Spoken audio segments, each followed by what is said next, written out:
그리스 신화에 나오는 스핑크스는 그리스 테베의 암산에 사는 여신입니다. 얼굴은 사람 모양이고 몸은 날개 돋친 사자 모양을 한 이 여신은 바위 뒤에 숨어서 지나가는 사람들마다 통행세를 받았는데, 그것이 바로 퀴즈를 내어서 알아맞추면 보내고 살려주고 알아맞추지 못하면 죽이는 그런 통행세였습니다. 그 퀴즈는 바로 아침에는 4발이요, 점심에는 2발이요, 저녁에는 3발인 것이 무엇이냐라는 것인데, 누구도 그 답을 맞추지 못해서 다 죽어갔답니다. 그런데 어느 날 오디푸스가 사람은 어렸을 때 4발로 기고 젊었을 때는 2발로 걷고 늙어서는 지팡이를 지니 3발이 아니냐라고 하자 그 스핑크스는 그만 부끄러워서 물속에 빠져 스스로 죽었다고 합니다. 우리가 하나님 나라에 들어가려면은 퀴즈를 풀어야 합니다. 그런데 질문과 그 해답 모두 성경에 나와 있습니다.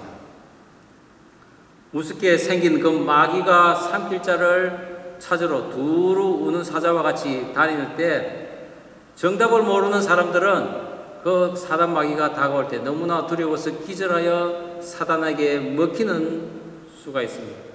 또한 어떤 사람은 마귀에게 복종하고 그 사단의 하수인이 되고 마는 사람도 있습니다.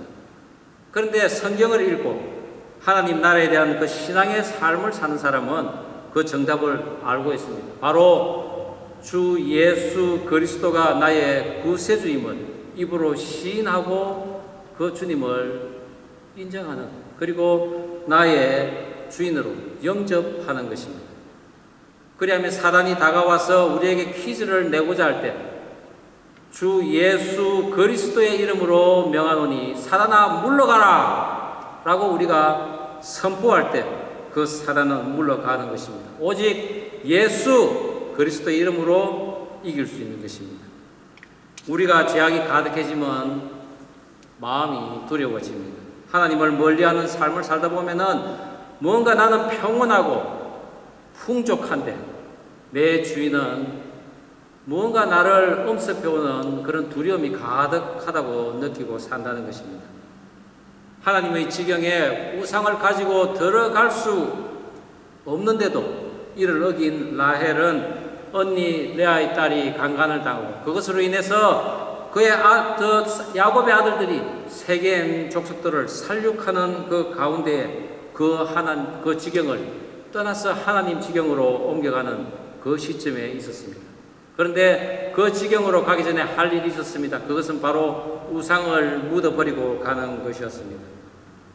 하나님 지경에 떠나기 전에 모든 우상을 땅에 묻기를 바랬던 간절한 그 야곱의 소망에도 불구하고 라헬이 드라빔을 내놓았다는 표현은 성경 어디에도 없습니다.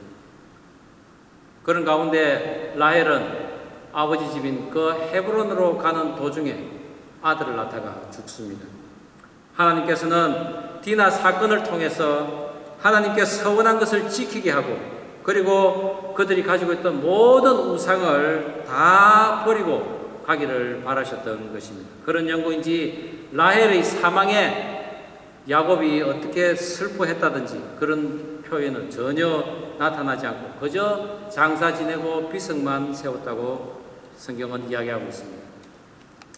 이렇게 야곱의 일상을 자세히 기록하고 있는 반면에 한날에 태어나고 한 태에서 태어난 에스에 관한 이야기는 오늘 36장 족보 하나로 끝이 납니다. 과연 하나님의 지경 밖에 사는 이 에스의 족보는 우리에게 무엇을 말씀하고 있는지 참 많은 묵상을 하게 하셨습니다. 본장은 크게 3가지로 나뉘어져 있습니다. 첫 번째는 에스의 후손들이 족장이 되었다는 것입니다. 그리고 두 번째는 에스가 옮겨간 그 세일 땅에 있는 호리 족속들의 족장들의 그 계보가 나와 있습니다.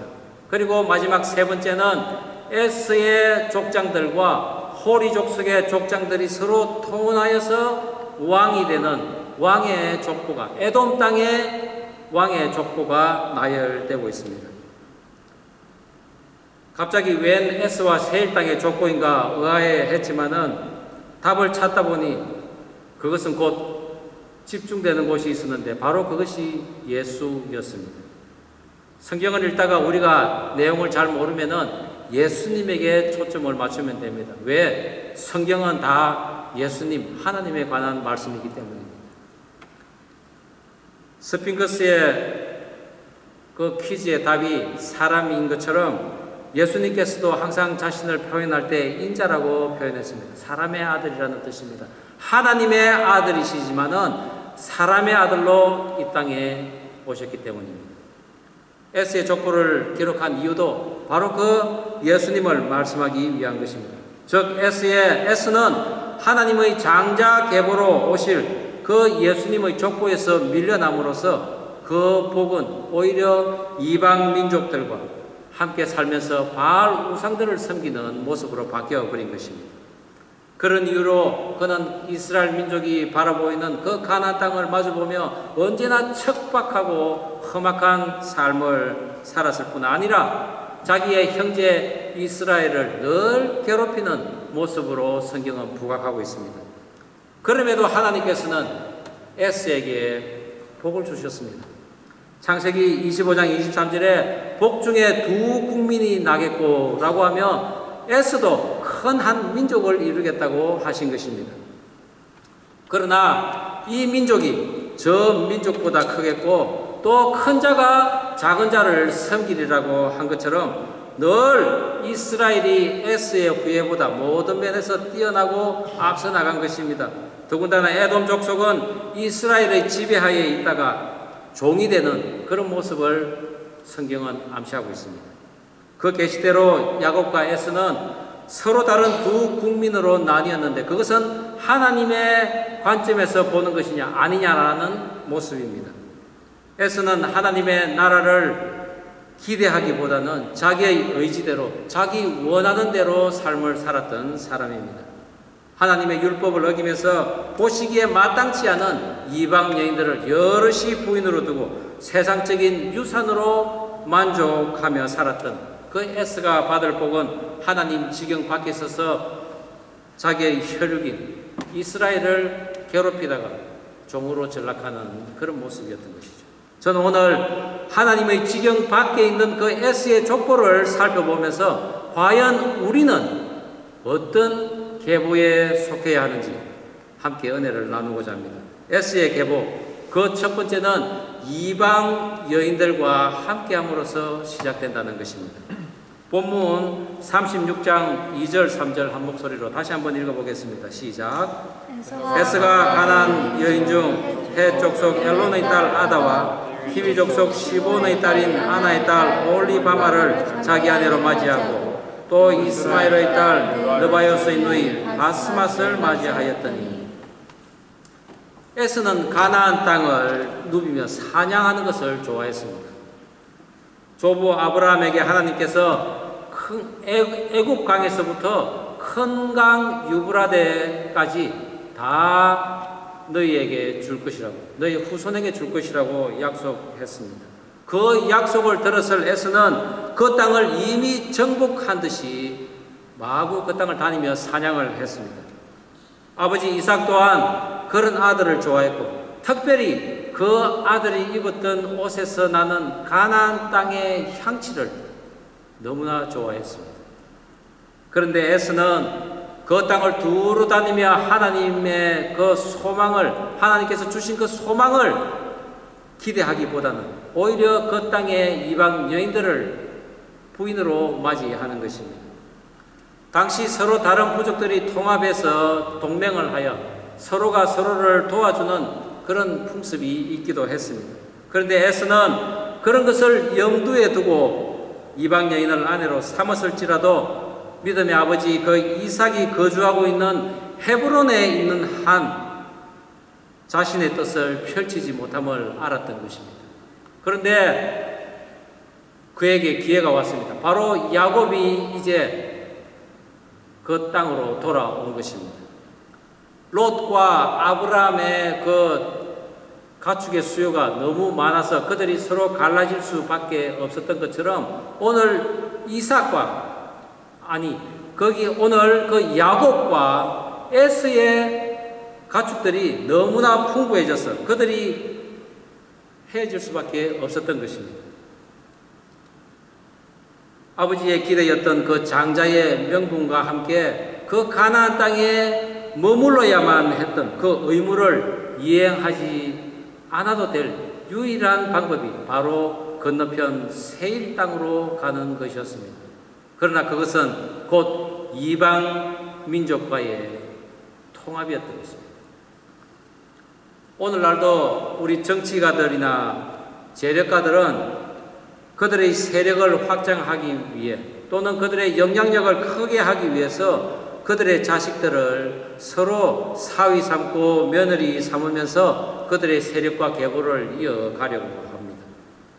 역대 왕들도 강력한 국가를 형성하기 위해 이웃 나라와 통혼을 하고 서로 간의 상호조약으로 강력한 힘을 가집니다. 그것을 가장 잘한 왕이 바로 이스라엘의 다윗 왕의 아들 솔로몬이었습니다.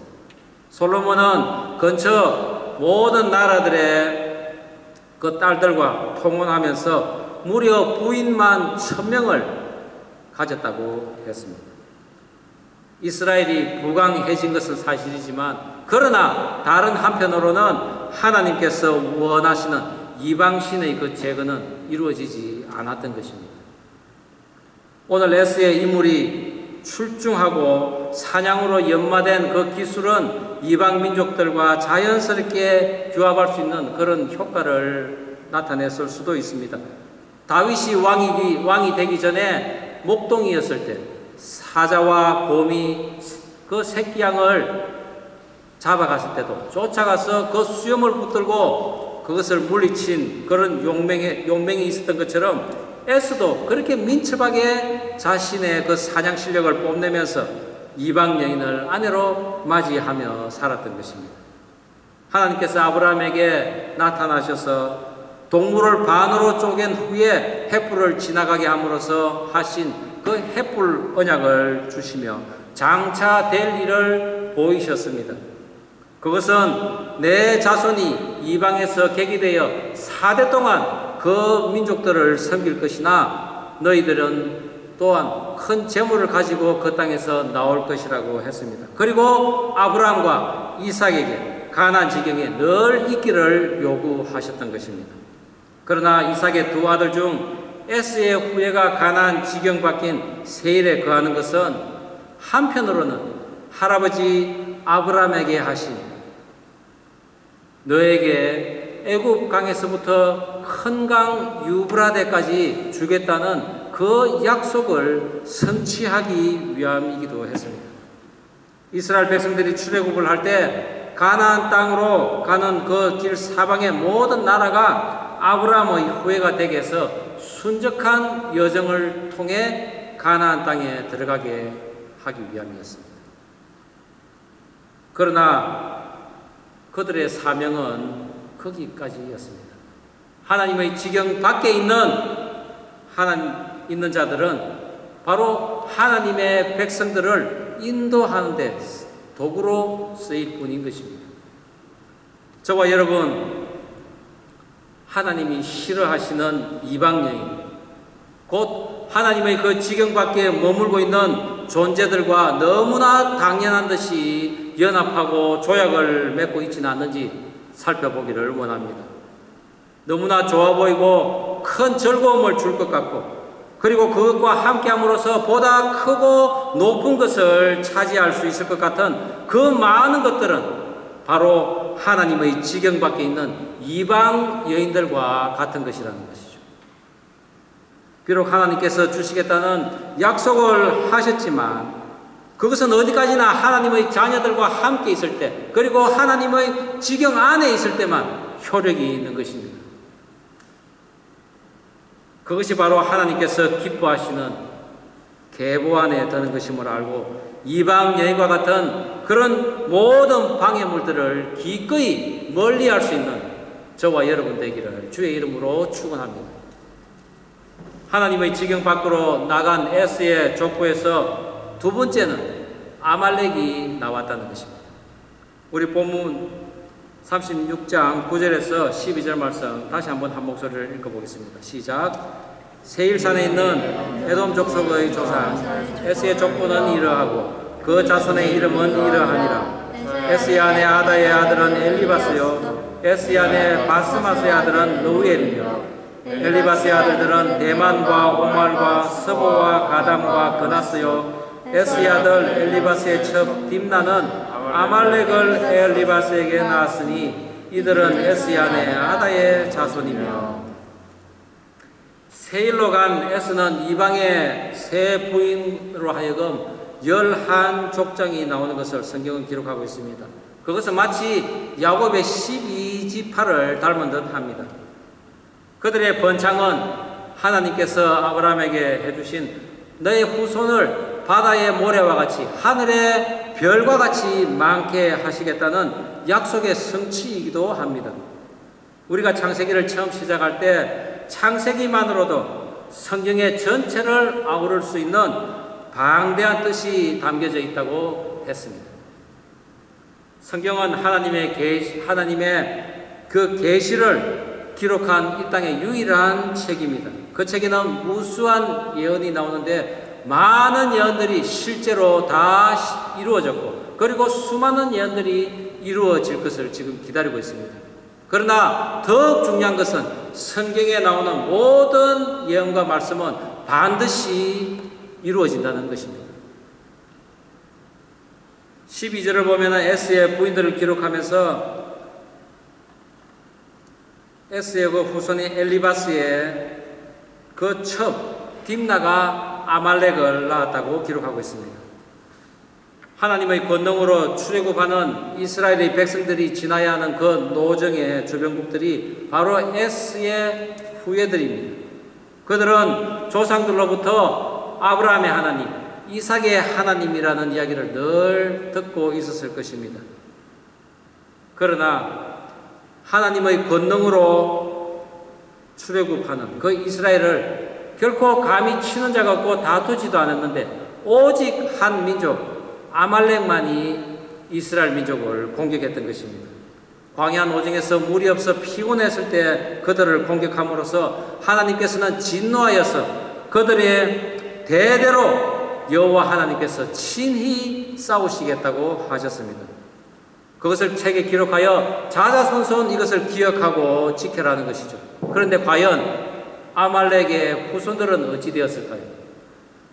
주변국을 모두 통일시키고 이스라엘까지 멸망시킨 그 바벨론 제국, 유다 족속으로서 아수에로 왕의 왕후였던 에스더와 모르드게에 의해서 유대인들을 진멸하려고 한 그 아말렉 족속인 하만과 그 일당들이 오히려 진멸을 당했던 것입니다. 아브라함에게 약속하신 그 말씀대로 너를 축복하는 자는 내가 그를 축복하겠고 너를 저주하는 자에게는 내가 그를 저주하리라고 한 그 말씀이 그대로 이루어진 사건인 것입니다. 하나님의 권능에 도전한 이 아말렉 족속이 바로 에스 아들의 그 첩에서 나왔다는 것을 성경에 기록하면서 하나님의 백성을 대적하는 무리가 태동하고 있음을 보이는 것입니다. 우리의 출생이 늘 본체에 의해서만 나오는 것은 아닙니다.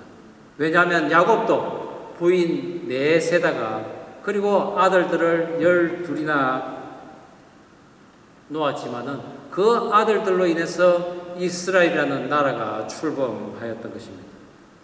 우리의 출생은 우리의 의지대로 좋은 가문에서 날 수 없음을 하나님께서도 알고 계십니다. 그래서 우리의 출생의 문제가 죄를 말하는 것이 아니라 오히려 하나님을 모르는 무지가 죄가 되는 그리고 하나님의 저주를 받는 것이라는 것이죠. 저주란 하나님께서 주시고자 하는 그 축복을 모조리 다 거두어가는 것입니다. 그래서 하나님과 함께하는 복을 받을 수가 없는 것이죠. 빛 대신 그 하나님께서 우리들에게 빛을 비추었을 때 빛이 없는 어둠 속에 있을 때는 우리는 생명이 없는 존재와도 같은 것입니다. 하나님을 모르는 이런 무지를 없애기 위해서 우리의 출생과 상관없이 오늘도 하나님께서는 이 지구상의 수많은 교회를 통해서 예수님을 전하게 하고 있습니다. 특히 오늘날에는 인터넷이 너무나 발달되어서 무슬림 국가에도 다 예수님이 전하고 있습니다. 철의 장막이라는 이 북한까지도 인터넷이 지금 들어가고 있는 것입니다. 저희 교회도 비록 작은 규모지만은 한 영혼이라도 더 죽게 돌아오기를 바라는 마음에 교회 홈페이지에 정성을 다하고 있습니다.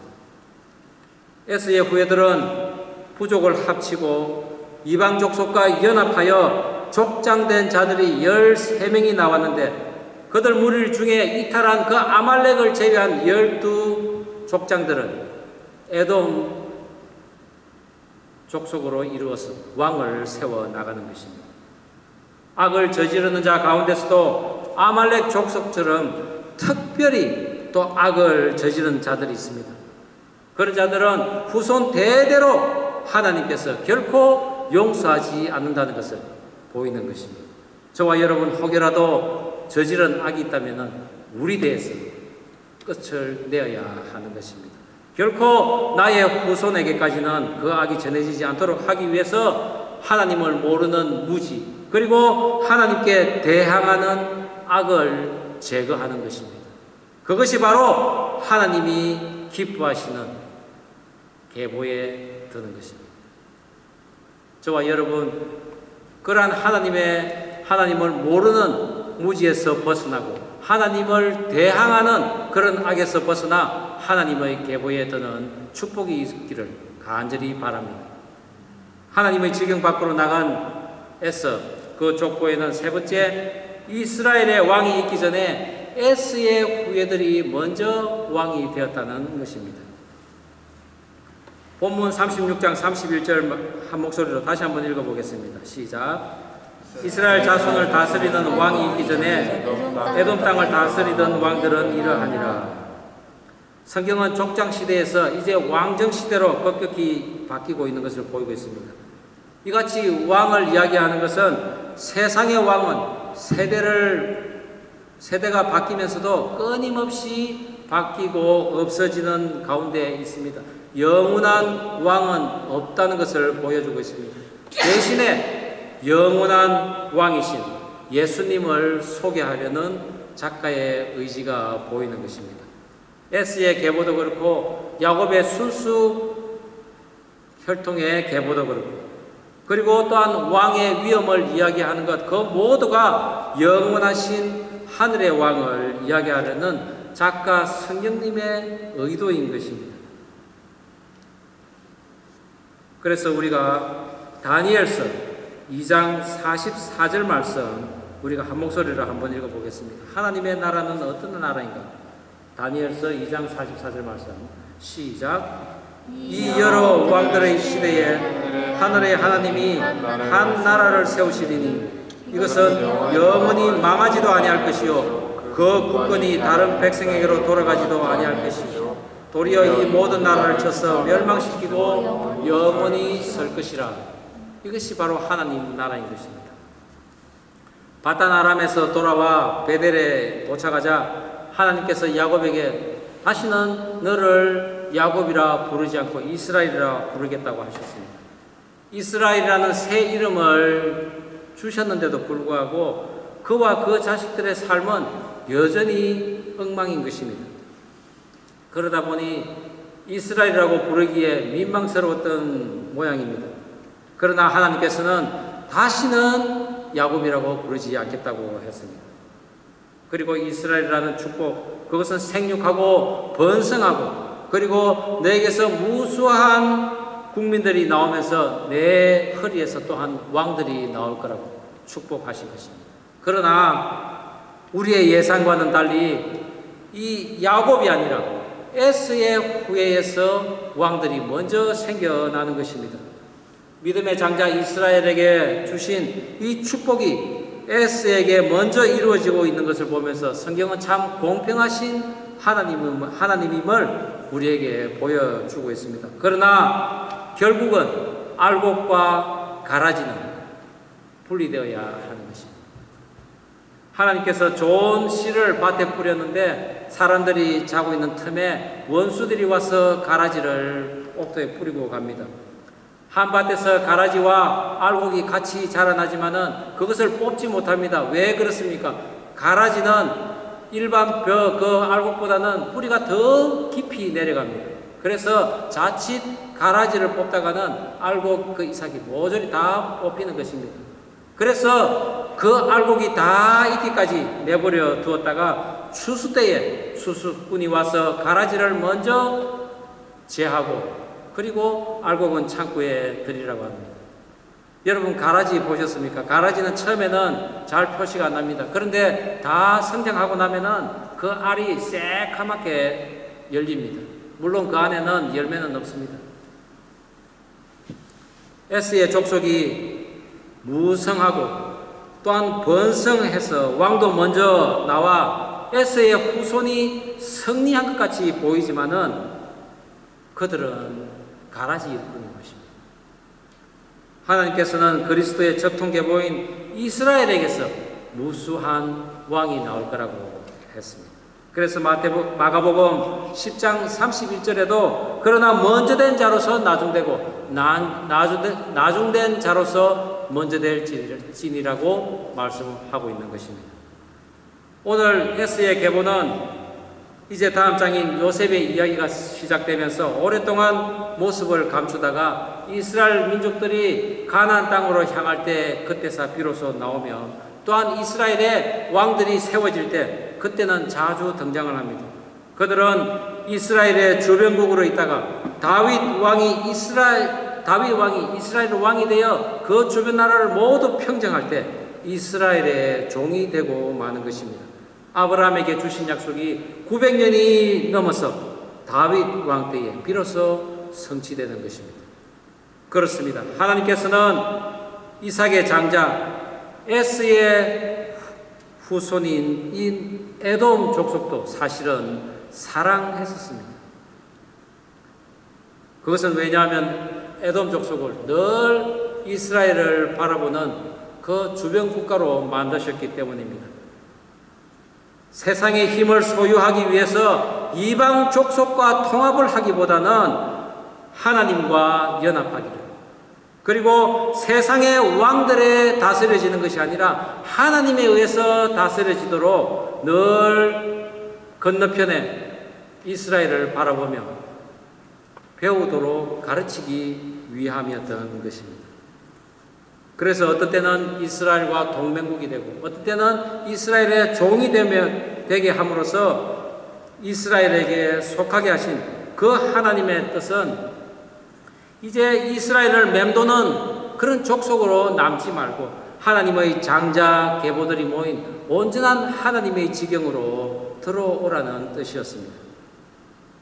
그런데 그들은 그 하나님의 마음을 헤아리지 못하고 여전히 이스라엘을 저주하는 편에 섰던 것입니다. 하나님의 미워하는 자로서 진노의 매를 내릴 때마다 죽기로 자신의 힘으로 다시 일어서기를 원했던 것입니다.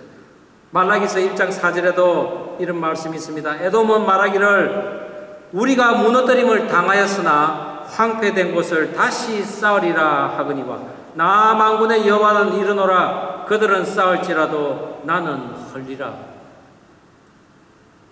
하나님의 계시로 태어난 에스와 야곱의 그 후예는 각자가 하나님을 알고 시작했지만 전혀 다른 생활을 했습니다. 그러나 에스의 후손이 성경의 그 주인공이 될 수 없는 족속으로 밀려나서 마치 영화의 그 엑스트라와 같은 배우처럼 주위를 맴돌고 있었지만은 그 족속 중에서도 하나님의 지경으로 들어오는 사람도 있었습니다. 또한 장자의 계보에 있었지만은 끊임없이 갈라지며 예수님이 오실 때까지 계속해서 떨어져 나가는 야곱의 후예도 있었던 것입니다. 그래서 오늘 성경은 천국은 침노하는 자의 것이라고 했습니다. 그 방법은 바로 하나님의 계시와 언약으로 이루어지는 것입니다. 즉 하나님의 언약 안에서 그리고 하나님의 그 계시의 말씀 안에서 순종하고 그것을 지키는 그 사람이 바로 하나님의 아들이요 예수님의 그 계보에 드는 자라고 하셨습니다. 그러나 하나님은 모든 사람을 다 사랑하시는 분이십니다. 그래서 신명기 23장 7절에도 너는 에돔 사람을 미워하지 말라. 그는 내 형제임이라고 하십니다. 그리고 애굽 사람을 미워하지 말라. 너가 그의 땅에서 객이 되었음이라 라고 하십니다. 그들의 3대 후 자손은 여호와의 총회에 들어올 것이라고 또한 하셨습니다. 에돔 족속의 조상은 에서더라. 믿음의 아브라함 후손은 첩의 자손이든 종의 자손이든 그들이 죄를 범하면 물론 하나님께서 그 죄를 사기 위해서 막대기를 드시지만 그 자녀가 하나님의 꾸지람을 듣고는 회개하여서 하나님 앞에 나온다면 하나님의 총회에 들어올 수 있도록 하나님께서는 은혜를 주셨다는 것이죠. 유대인이든 불교도든 그리고 무슬림이든 무신론자이든 간에 다 노아의 후손임을 상기하고 하나님의 지경 안에 머문 그 야곱은 사랑하고 그 지경 안에 들지 아니한 그 에서는 미워하신 것을 보라는 것입니다. 그리고 그 에서의 후손들은 야곱의 후손들에게 선한 질투를 하면서 하나님께로 돌아오라는 것입니다. 그것이 바로 사랑이신 하나님께서 에스의 족보를 우리에게 보이신 이유입니다. 하나님은 사랑이시라. 사랑 안에 거하는 자는 하나님 안에 거하고 하나님도 그 안에 거하시느니라.